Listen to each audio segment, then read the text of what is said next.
Oke, bismillahirrahmanirrahim. Assalamualaikum warahmatullahi wabarakatuh.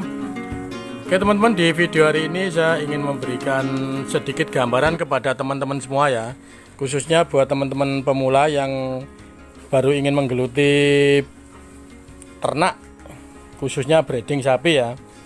Itu teman-teman tentu mengalami sedikit kebingungan waktu teman-teman ingin membeli sapi ya. Lah itu teman-teman itu mau beli sapi doro ataupun sapi indukan.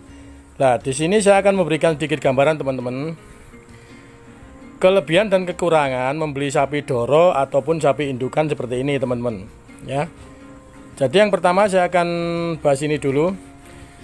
Kelebihan membeli sapi doro teman-teman itu, teman-teman bisa bebas memilih ya teman-teman ya. Karena kalau sapi doro itu kan dia masih perawan lah istilahnya, belum pernah bunting, belum pernah melahirkan, jadi sistem reproduksinya masih normal ya teman-teman ya, seperti itu.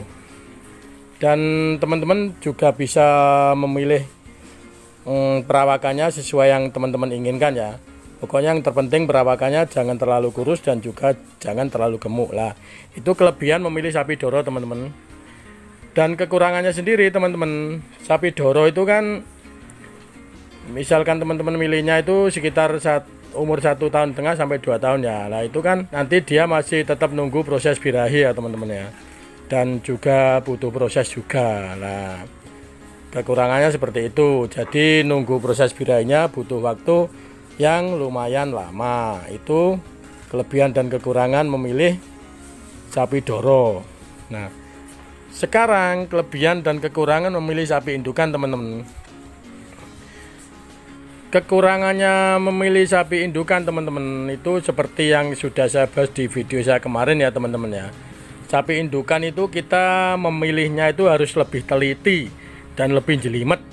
Kita harus lebih hati-hati karena sapi indukan itu kan sapi yang dijual di pasar itu kan belum tentu semua bagus ya teman-teman ya. Jadi kita harus bisa memilih dan memilah dan meneliti benar-benar supaya kita tidak keliru dalam memilihnya teman-teman. Nah kekurangannya seperti itu. Tapi kelebihannya kalau kita memilih sapi indukan teman-teman, kalau kita milihnya bisa pas, kalau kita milihnya bejo dan beruntung, itu kita bisa cepat untung dari si sapi ini teman-teman. Kenapa? Karena sapi indukan yang sudah pernah melahirkan teman-teman, otomatis dia kan sudah mengalami siklus birahi ya. Dan kalau kita membelinya sampai di rumah, kalau kita istilahnya kita bejo atau kita nemu rezeki teman-teman, itu biasanya sampai di rumah pun dia terus langsung birahi teman-teman, langsung minta kawin ya. Nah dan yang sangat bejo lagi, kadang-kadang kita itu bisa nemu sapi yang pas bunting teman-teman, seperti itu. Nah itu kelebihan memilih sapi indukan teman-teman ya.